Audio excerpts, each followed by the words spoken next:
It really changes you because you see the way people live and what they're willing to do to survive and how calm and how chaotic, but how organized it all is. Walking across the street in Vietnam is an experience in itself. Some people are too scared, but it's kind of like that thing in life where you're like, oh my God, I either have to immerse myself in the culture of what it is to walk across, because no one's stopping for you in Vietnam. And it's just a wave and a sea of vehicles. And you basically have to just weave your way through. And if you don't do that, you're not going to get anywhere. And what a perfect metaphor for life.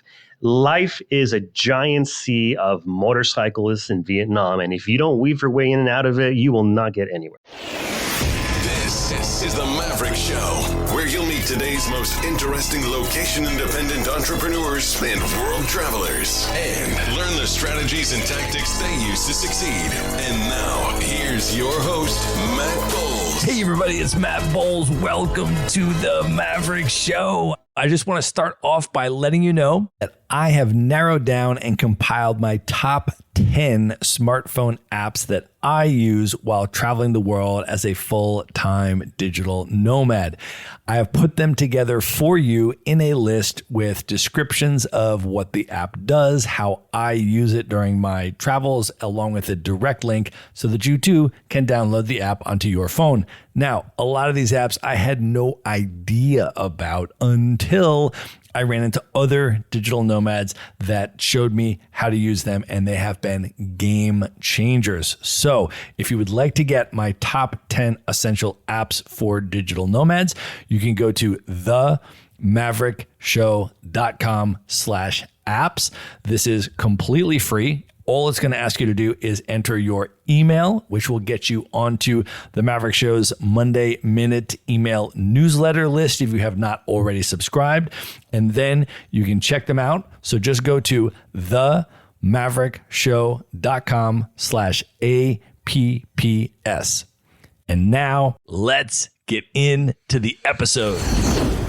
This is part 2 of my interview with Alex Chacon. If you have not yet listened to part 1, I highly recommend you go back and do that first because it provides some really important context for this episode. If you have already heard part 1, then please enjoy the conclusion of my interview with Alex Chacon. I want to ask you now about some of your motorcycle rides, travel experiences on other continents. I think the one I want to start with is asking you about Egypt. I lived in Cairo for about 9 months and have spent time traveling around the country as well. You rode 3,000 kilometers across the country of Egypt in 9 days. When you did that, what for you were some of the top, most special highlights of that trip that still stick in your memory? 9 months, that's crazy. So what I did in Egypt was a little different. I did this thing called the Cross Egypt Challenge, and it still goes on. And basically, you race a scooter or a Vespa around the entire country, and you try to do it as fast as you can. So as far as the highlights and the most special things that I saw were not of destinations, were not of temples, were not that of a main tourist thing.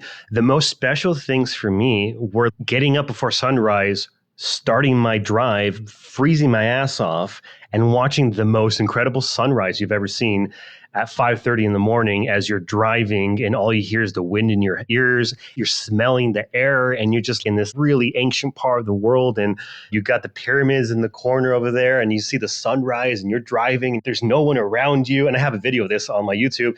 It was just so special to be like, I am at the Great Pyramids of Giza and on a motorcycle driving into them, and it's sunrise and there's no one here. This is nuts. Very surreal moments like that where you go, wow. But yeah, you got obviously the temple at Abu Simbel also was very cool. Luxor, just walking around the temple there. Anything in Egypt was pretty awesome. But it was more just about that visceral experience and being in this ancient part of the world, and just sunrise in Egypt is the thing I remember most. I got to ask you about driving in Cairo, man, because I lived there. And I would never even consider driving a car, let alone a motorcycle in Cairo. Simply walking around Cairo, there are no functional traffic lights. There is no stop in traffic. You have to walk through 4 lanes of full speed oncoming traffic if you want to get across the road. The motorcycles drive on the sidewalk. You got 4 people on the motorcycle with baby hanging off the side. I mean, what was it like driving a motorcycle in Cairo. Yeah, everything you said. Isn't that exciting? You wonder why I drive around the world on a motorcycle? It's because I get to join those people doing the crazy things, going on the sidewalk, going around traffic, trying to dodge obstacles. It's all those things. So driving in Egypt is actually super easy. It's not as challenging as you think. It's not so dangerous as you think. Again, I've driven across 70 countries on the motorcycle. I can give you more dangerous places. But it was chaotic and it was fun.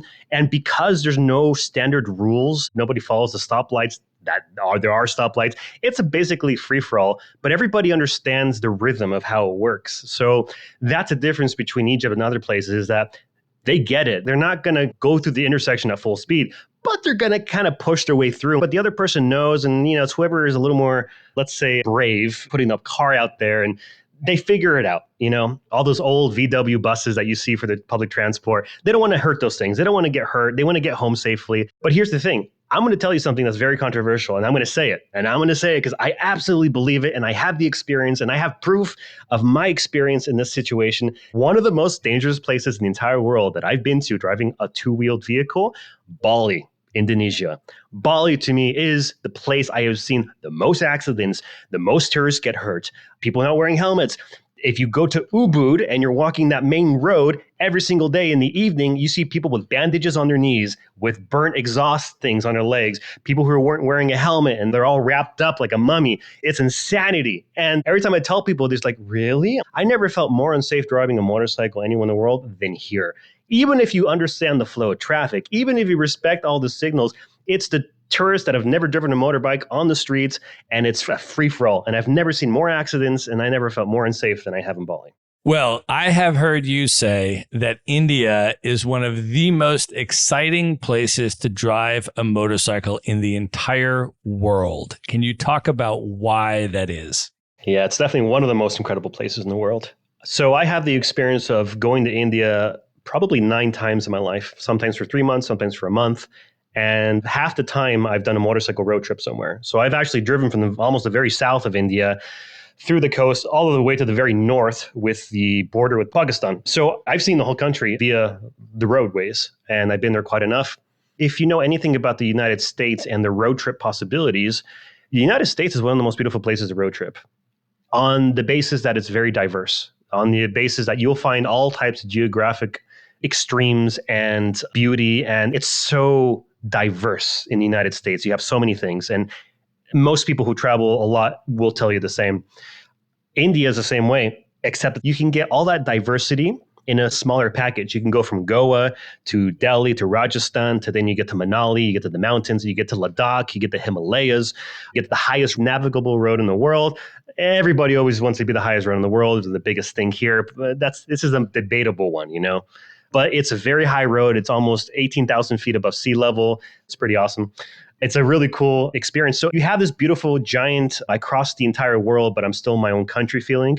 And it's really a beautiful place. And also because it's like a pilgrimage in India for the Indian people to go to Ladakh, to go to the Himalayas.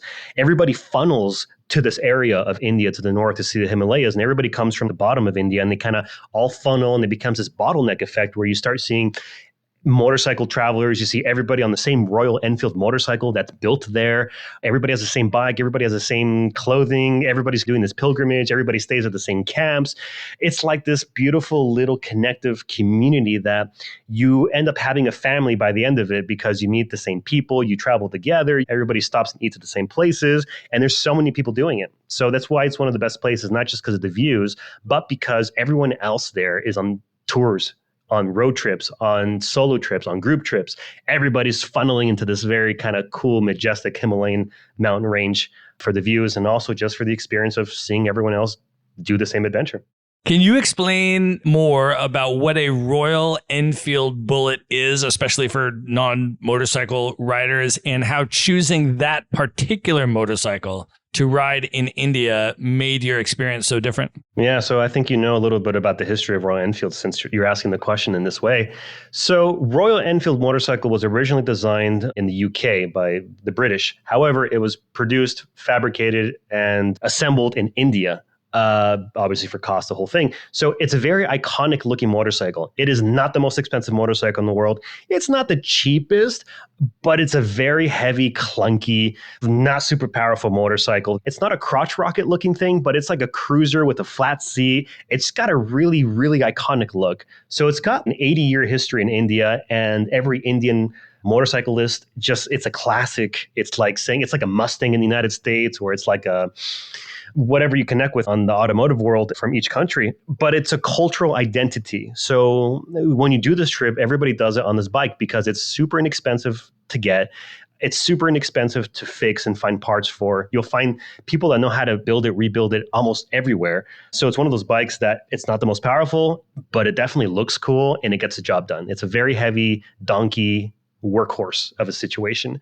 So you are on the same bike as everyone else. It's not about money. It's not about having a flashy $20,000 BMW. It's not about having a $40,000 Harley Davidson with a loud exhaust. It's not about any of that. It's about just getting and experiencing life on the road to the Himalayas, to having this spiritual Ladakh experience of the Himalayas.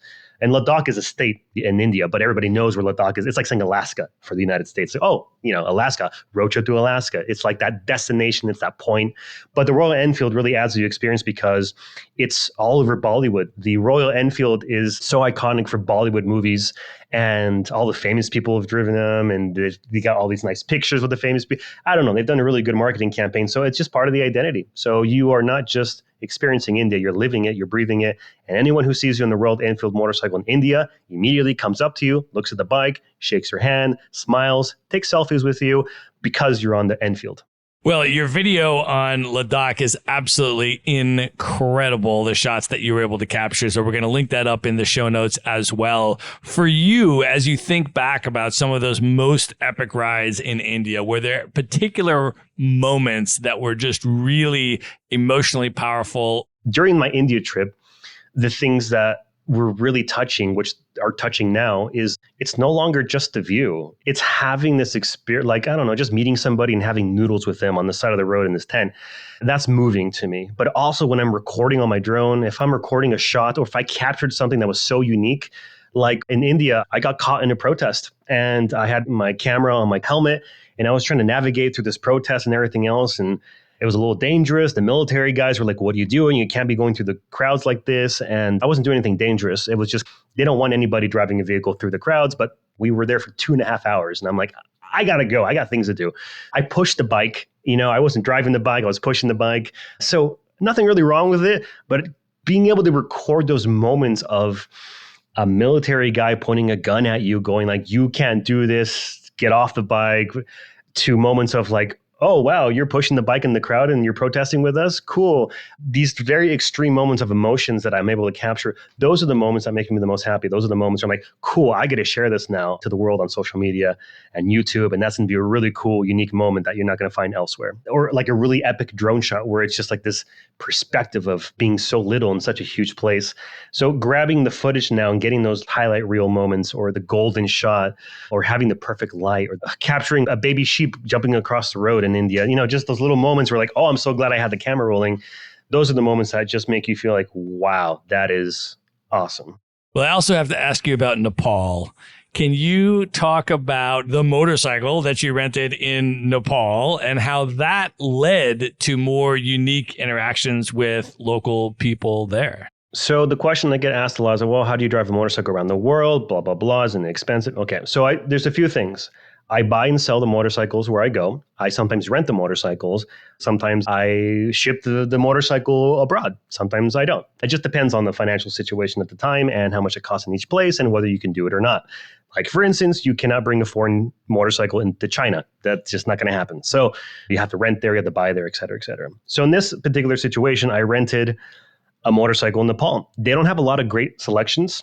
All they have is street bikes with street tires. And I said, but I want to go off-road. And I said, screw it. We're taking the street bike. Whatever, we'll figure it out. So yeah, I was quite literally off-roading on a Bajaj Pulsar 200cc. It's a very small bike, no power. But the best thing about it is you can beat the hell out of it and it'll survive. And it's pretty easy to repair and very cheap, which I found out later on.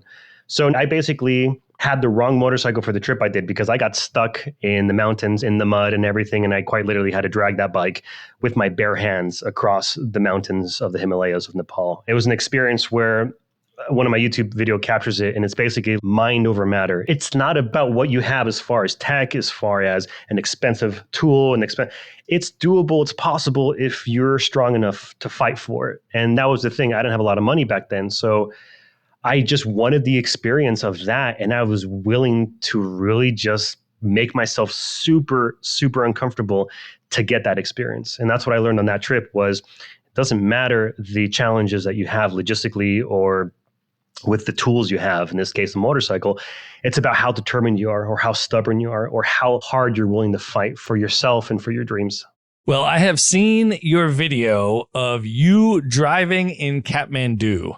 For people that have not seen this video and who have never been to Kathmandu, can you explain what it is like to drive a motorcycle there? So imagine having a jar of marbles and you throw it somewhere and all the marbles are just chaotically bumping into each other and bouncing all over them. Imagine dropping them down a stairs. That's kind of how driving Kathmandu is. Everyone just kind of bumps into each other. Everybody's okay with it. People are just crossing. There's no lights. There's no directions. There's brake lights on some vehicles if you're lucky, but it's a chaotic, fun mess of anything. It's quite entertaining to do. Well, I'm curious for you also, when you go to some of these places where the majority of people drive motorcycles. So, for example, Vietnam, or you go to Cambodia, I mean, it's super different from like the United States, where it's like a small percentage of drivers drive motorcycles. And then you go there and it's like the majority of people on the road are driving motorcycles. I have not driven a motorcycle in Asia, but I have ridden on the back of a motorcycle in Asia. I was in Ho Chi Minh City at rush hour, and I was riding on the back of a local person's motorcycle, and we are at the stoplight, and I don't know how many lanes were supposed to be in the road, but I looked left and I looked right and I counted, and there were 17 motorcycles across. And then behind them, another row of 17, and behind them, another row of 17, and behind them, another row of 17. And it goes all the way back. And then the light turns. I mean, I just was hanging on, closed my eyes. I just kept telling myself, he drives in this every single day. He's been doing it every single day since he's 18. Everything is going to be good. Nothing to worry about at all. And sure enough, it turned out to be fine. But I'm curious for you, when you go to a, let's just call it motorcycle-centric city like that, what is your experience driving there? Yeah, I mean, you pretty much described it correctly on Vietnam. It's a fun little monster. But yeah, you're right. That's the thing. Whether you get in a taxi, whether you get on a motorcycle and they're driving crazy, you go like, no, this is probably how they do it every single day, right? The majority of the places is like that. You're like, you know what? It seems chaotic and crazy because we don't really see this every single day where you're from, and it's not where you're used to. But these people do it every single day, and far more chaotic and difficult conditions, raining or flooding, and they're doing this. They're going from A to B, and they've done it a lot, and they don't have the best equipment, but they make it happen. It really changes you because you see the way people live and what they're willing to do to survive, and how calm and how chaotic, but how organized it all is. Walking across the street in Vietnam is an experience in itself. Some people are too scared, but it's kind of like that thing in life where you're like, oh my God, I either have to immerse myself in the culture of what it is to walk across, because no one's stopping for you in Vietnam. And it's just a wave and a sea of vehicles. And you basically have to just weave your way through. And if you don't do that, you're not going to get anywhere. And what a perfect metaphor for life. Life is a giant sea of motorcyclists in Vietnam. And if you don't weave your way in and out of it, you will not get anywhere. I love that. Well, Alex, I also want to ask you about your experience in Pakistan. I have heard you say that you've never felt more welcome anywhere in the world than in Pakistan. Can you share some of the moments in Pakistan that made you feel that way, where you were and what the encounters with local people were like? The friendliness and the openness and the welcoming nature of the Pakistani people was just kind of like a nice hug. I would say that it was the taxi drivers that really did it for me. Didn't know where I needed to go. Look, this is where I got to go. I'm not sure where it is. And can you help me out? And he goes like, yeah. I didn't feel like anyone wanted to take advantage of me financially. I felt like people genuinely trying to help you. I wasn't charged extortionate prices. I wasn't asked to give tips for asking for help or directions or extra services. And it was just a very humbling experience to be, people, even though economically aren't doing well compared to a lot of us that are able to travel a lot, this culture in this country is just generally very nice and doesn't try to take advantage of visitors and even their own people. What have you noticed about motorcycle culture in different countries around the world? Maybe similarities, maybe differences, and how has motorcycle culture enabled you to make connections across cultures that you otherwise probably wouldn't have? I'd like to say that my motorcycle community around the world is unique and it's different than every other community, but it's not. It has its groups of people. It has its things. You connect with them for certain reasons. But the thing about my motorcycle community is that, for instance, when I was driving across Thailand for 45 days, I met the Harley Davidson chapter of Thailand. And it was fascinating because it was a rough and tough group of people. Harleys are very expensive to buy in Thailand. So anybody who has a Harley has a lot of money. And they typically tend to be on that financial scale of lawyer, doctor, or engineer, or somebody who's just kind of really well established, everything else. But then you have the people who don't have the legitimate money and are on that gray area of, is this a drug dealer or is this a lawyer? So the communities kind of really vastly differ around the world. But every single motorcycle community that I come across, it's like any community, is that you'll find the nice people, you'll find the people who want to try to explain things to you like it is in their point of view and that what you're doing is the wrong way. You got the community that says, hey, please come stay with us. We know we just met. We want to help you do this or whatever because you're also driving a motorcycle. And one nice, funny, interesting, beautiful story was that I was in Patagonia in Argentina after my motorcycle broke down, this whole story I told you before. And I was so exhausted coming up from Ushuaia. And if you look at Argentina, Ushuaia is the very tip of it. That's where you take all the cruises all the way to Antarctica, the whole thing. So it's very down there. But it takes you 3 days driving 15 hours a day to get to Buenos Aires. Straight shot, 3 days driving 15 hours a day. It's a really, really far. It's like saying driving from Florida all the way to Alaska, basically. So it's a very, very large distance. So I was so tired getting down there. And at some point, I was looking for a place to sleep and camp out. And I came across this little residential neighborhood that had a little bit of extra territory of a lot, let's say, where there was nothing. And I was like, I'm going to pitch a tent here, but I need to wait for it to get darker so nobody comes and bothers me or tells me I can't do it. But I saw a garage open in this area. And I just stood there looking at my maps and stuff, trying to figure things out. And I saw there was a motorcycle in there. Oh, that guy drives a motorcycle. That's a cool bike. That's an old Africa Twin. They don't make it anymore. Now they make it again. But back then they weren't making it. And I was like, that's a really cool bike, you know?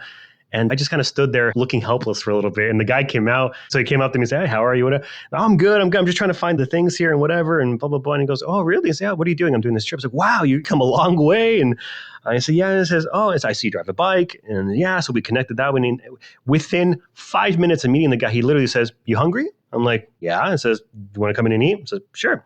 Do you need a place to stay? I'm like, I mean, I don't want to be a bother. He's like, that's fine. I have an extra room. Do you need anything else? Do you need gas? And I'm like, no. It's like, you've known me for 5 minutes. I could be a complete stranger. And this guy from Argentina just literally said, come on in. So I learned about his life, his story, his wife, and we've been friends ever since. Wow. Well, you mentioned riding in Thailand, and I have to ask you, because I've seen your video, you did a 45-day, 3,000-mile motorcycle trip during one of the hottest months ever recorded in history. Temperatures were averaging 105 degrees Fahrenheit a day with 100% humidity. Can you take us back to that trip and describe the experience and what you learned from completing that trip? Let me first say, if you've been hearing my stories here for the last hour or so, I don't particularly choose these adventures in these ways for them to be so difficult and so ridiculous where you say, why are you doing this? It just happens to work out this way. I was invited to Thailand for a project, not to do with motorcycles, promote tourism, the whole thing, et cetera, et cetera. So I did that. And after I did that, I said, cool, I have an open-ended ticket from this thing that was free and I can leave whenever I want. I want to go and kind of travel and see the whole country.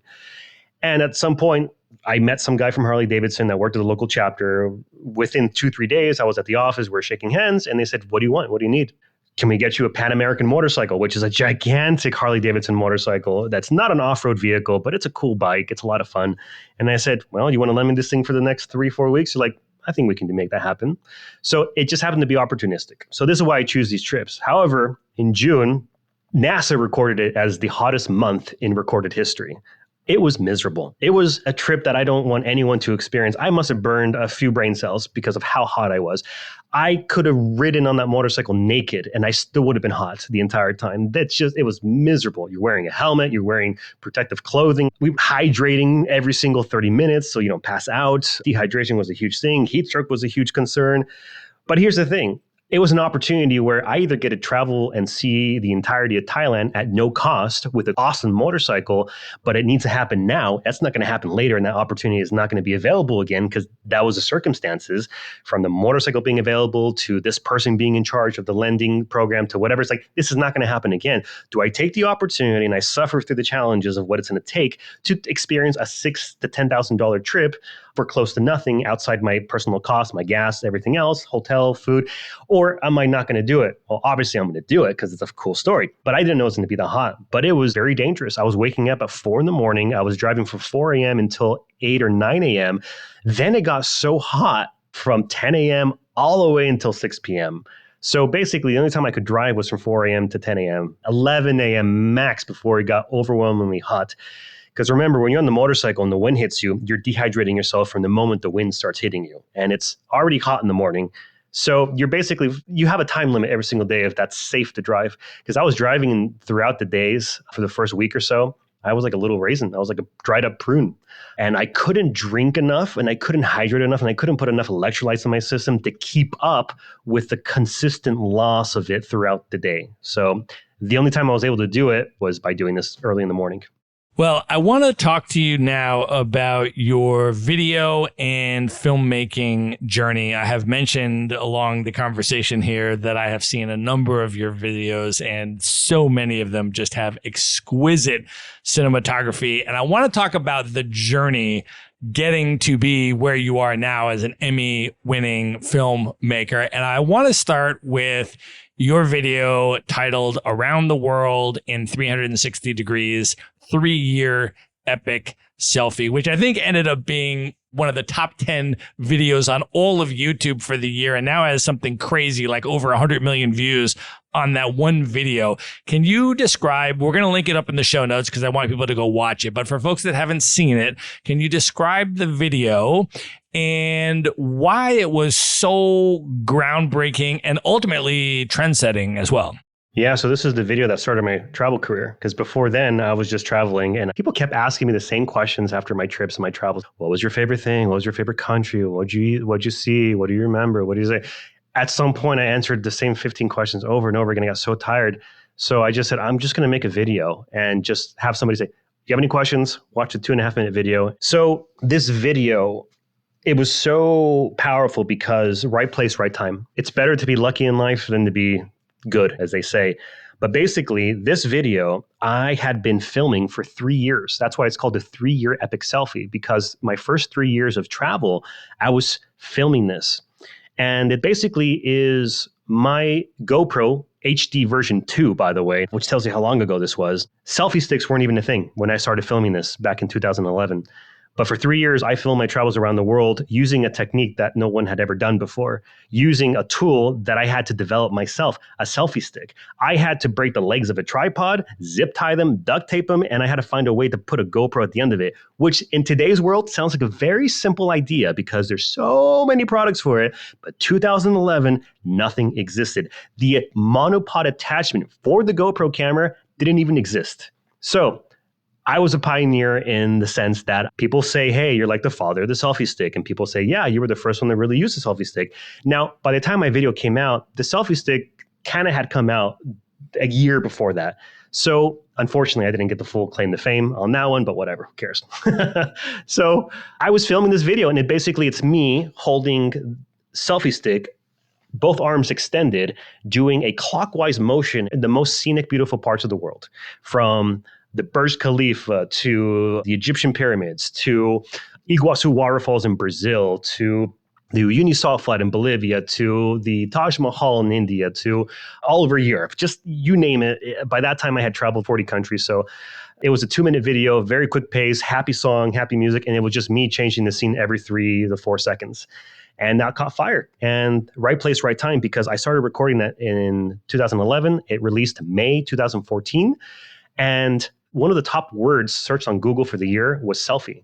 So when I released the 3-year epic selfie, I was surfing the SEO wave on YouTube, which is the world's second largest search engine. So I caught the wave, right place, right time. It got a few thousand views within a few days. I was super happy with that. I was like, cool, 500 people saw my video, totally worth it. Now I can just show people this video and tell them what I experienced throughout my travels the last 3 years.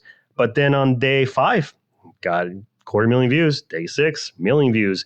Day 7, I got a call from CBS this morning and say, hey, can you be in New York tomorrow? I said, absolutely.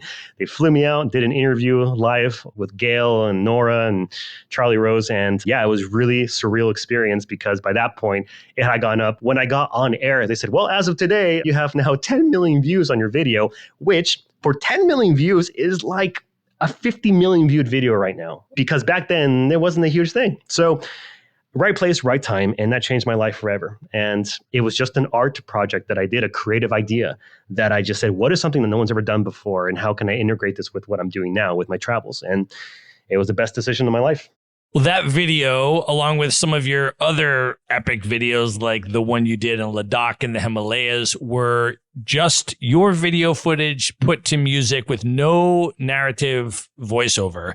And I'm wondering, for those types of videos, can you talk about how you're able to take people on such an emotional journey just with the cinematography and the musical score and your approach to creating that type of video? It took me 6 months to edit that selfie video. 6 months because I had to find the right song.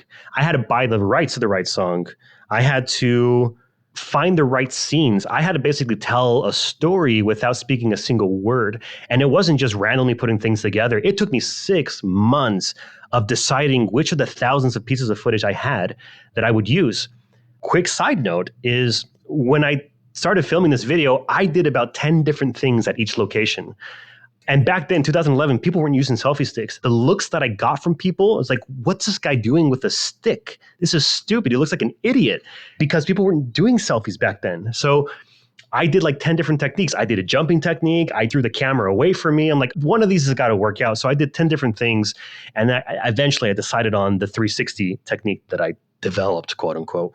So taking people on a journey was about understanding how storytelling works without speaking a word, which was hard, visually speaking, but it was a roller coaster. It was like, you build it, you drop a little bit, you build it up, you drop a little bit, and then you build it to the climax, and then you drop it down, you know? So it was a whole visual story of figuring out how to do that with all my scenes and pasting it together in the right order, because if anybody knows anything about zodiac signs, I'm very much a Virgo when it comes to detail-oriented mindset. So if it's not perfect, I don't like it. So that's why it took such a long time. So that's where I kind of learned about that visual storytelling. And then today, now I incorporate that with the ability to remix music, with the ability of narrating a human story and emotion at the moment. So my more recent short films and videos and everything, it's a base of the cinematography that I learned at a young age to now, how do I connect with the audience? What are people going through? Let's talk about losing someone. Let's talk about what I'm feeling looking at the Tokyo Tower here in Japan. Let's talk about, oh my God, I feel so lost in my life and I'm reaching a point where I can't find myself creatively and I'm going in circles. And how do I convey the story with what's going on with some visual storytelling and the personal storytelling? So now I actually have 9 videos that I haven't released yet, but they are short films with very deep, emotionally rooted storytelling that I'm really excited to start releasing on my YouTube channel next year.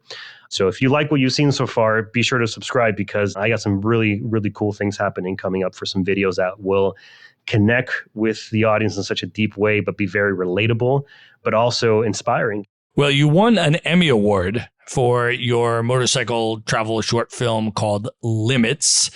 And that one, I think, is exactly what you're talking about, where you are doing narrative storytelling, you are doing vulnerable, personal introspection.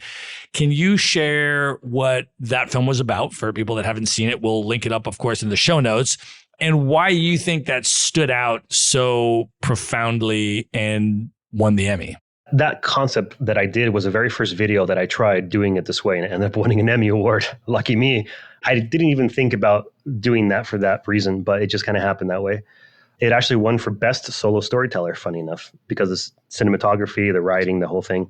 Yeah, I mean, the film's more about a personal journey that I had and challenges that I faced and what I was feeling and the challenges we all go through, but how to persevere from them and what I was doing on this motorcycle road trip across Wyoming to really kind of deal with it and mend it. And why do I travel on the motorcycle? Why am I out here?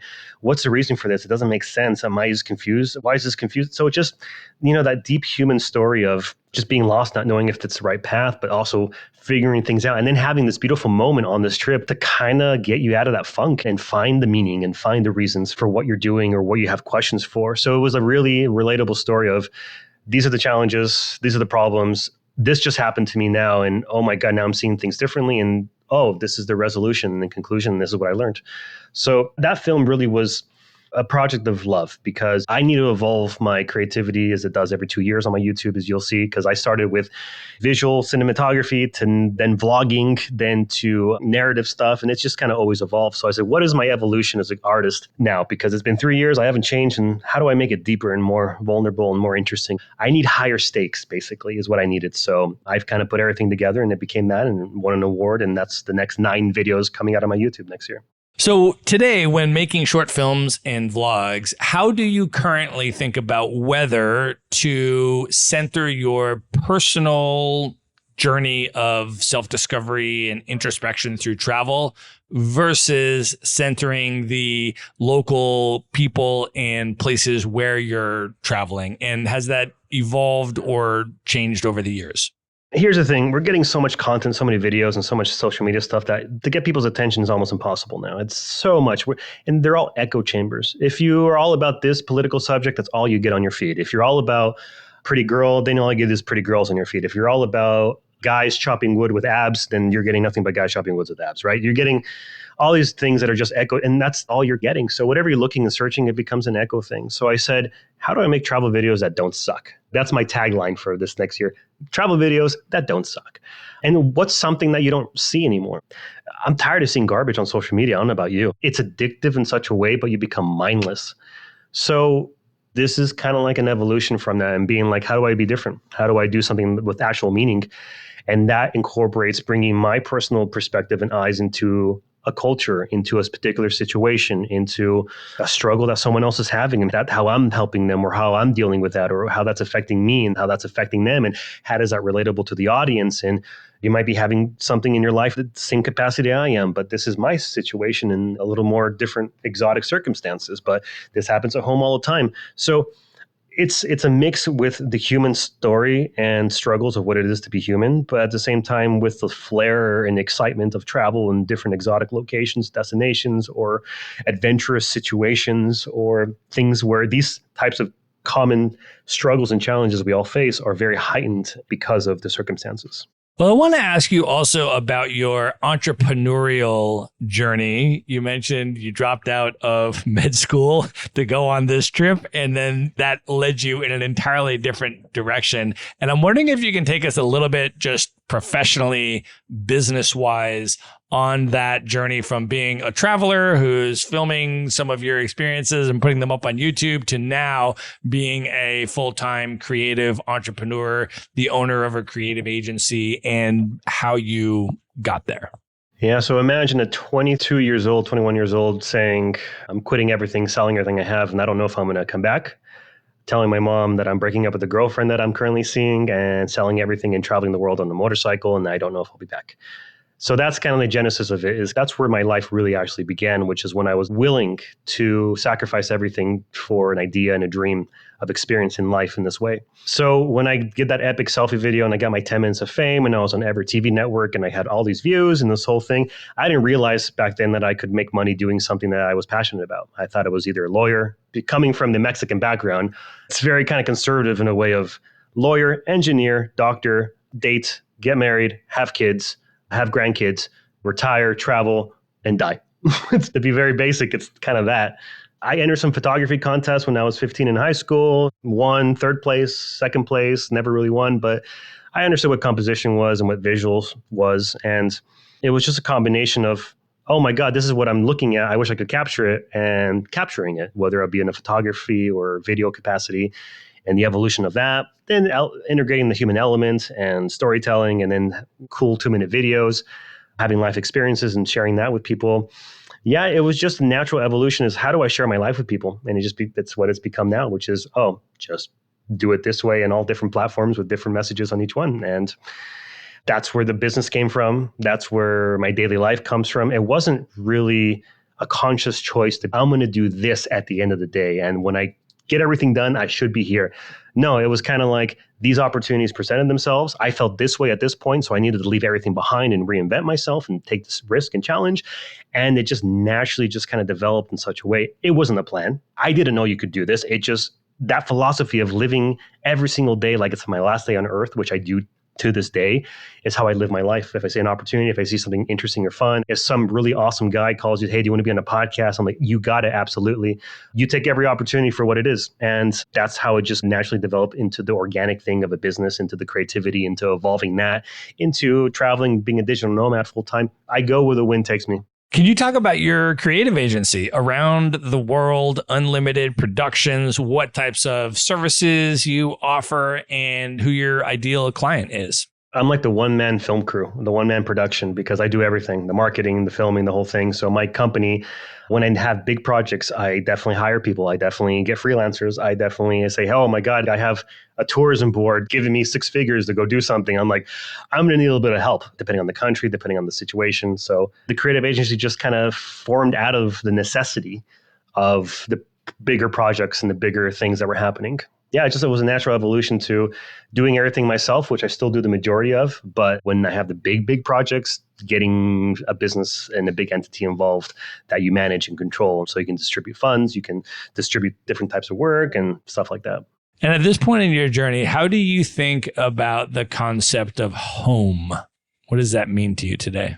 Home at this point in my life is not a physical location. It's an idea and it's a feeling. My home goes everywhere with me. It's not about tangible objects. It's not about the suitcase I live out of. It's not about the 5 pieces of tech that I own. Home is the idea of comfort, of vulnerability, of authenticity, of happiness. And I think that's something you can take everywhere. And I think you should, rather than have it in one physical location. Alex, let me ask you one more question and then we'll wrap this up and move into the lightning round.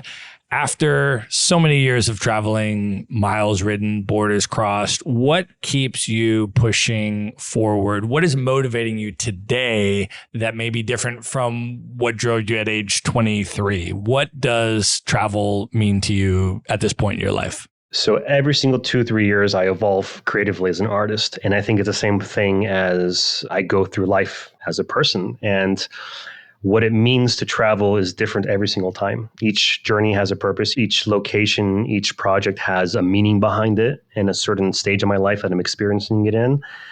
And what travel means to me today is an opportunity to grow, learn, and evolve into the next version of yourself. And I think that happens on every single trip that I do. All right. I think that is the perfect place to end the main portion of this interview. And at this point, Alex, are you ready to move in to the lightning round? I like the way it sounds. Let's do it. Let's do it. The lightning round. All right. If you could teleport anywhere in the world right now for a motorcycle ride, where are you going? Well, I still would like to do the entire length of the continent of Africa. So drop me off in the north or south and drive north or south from there. Yep, I'll take that. All right. What is the single most underrated country in the world for motorcycle travel? China, I think, is one of the most underrated places to drive a motorcycle because it's huge. It's so diverse. It's so crazy. The problem is logistically, it's very challenging. Japan as well, I thought would be perfect for a road trip. So Japan and China are the 2 places where it's, I would argue, not very well known for road trips, but I think it would be epic and amazing. All right. Knowing everything that you know now, if you could go back in time and give one piece of advice to your 18-year-old self, what would you say to 18-year-old Alex? I would tell him, hey, buddy, 4 years from now, 5 years from now, you're going to do something so special and so unique. It's going to give you the 3-year epic selfie video. Something's going to happen to you that won't happen to a lot of people in life. And unfortunately, it's going to be too soon. It's going to be something that is going to be the best thing in your life, but also a very challenging thing because you won't be able to experience it and benefit from it in the ways that other people later on after you will. And that's going to be hard. And just know that you should try to take advantage of what's coming up in a different way than you think you should. All right. After traveling to 100 countries and many different places within those countries, what are 3 of your favorite destinations in the world that you would most recommend other people should definitely check out? One of the things definitely should experience is the Bolivian salt flat during the wet season, called Uyuni, as we just talked about. The Northern Lights, either in Alaska, in Iceland, or Finland or Sweden. I don't know. It's hard which one to recommend more. But if you want a cool road trip, definitely Alaska is the way to do it for the Northern Lights on that one. And as far as the third destination, somewhere culturally relevant, somewhere culturally extreme to what you know and what you're used to. India's a good one. Pakistan's a good one. The Middle East is a good one. Anything that's completely opposite to what you know. For those people who live in the US and don't really travel outside the US, stop going to Hawaii. Stop going to Canada. Get out there. Get uncomfortable. Do epic things. Why just keep going to the resorts? Stop going to Club Med.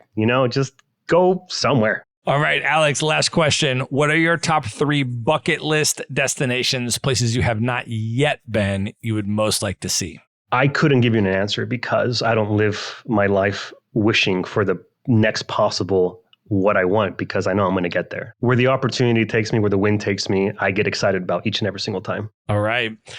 Alex, at this point, I want you to let folks know how they can find you, follow you on social media, check out your amazing YouTube videos. How would you like people to come into your world? Yeah, so I hope people will visit me on the socials, YouTube, Instagram, TikTok, Facebook, as Alex Chacon. That's AlexChacon. Just search that anywhere and you'll see me on Alex Chacon Official on Instagram, Alex Chacon on YouTube, and all the other socials. All right, we're going to link all of that up in the show notes. So everything we have mentioned in this episode, including the videos we have talked about, all that is going to be available in one place, as well as the social media handles for how to find and follow Alex. You can just go to themaverickshow.com and go to the show notes for this episode. Alex, this was amazing, brother. Thank you for coming on the show. My pleasure. Thanks for the invitation and happy travels. All right. Good night, everybody.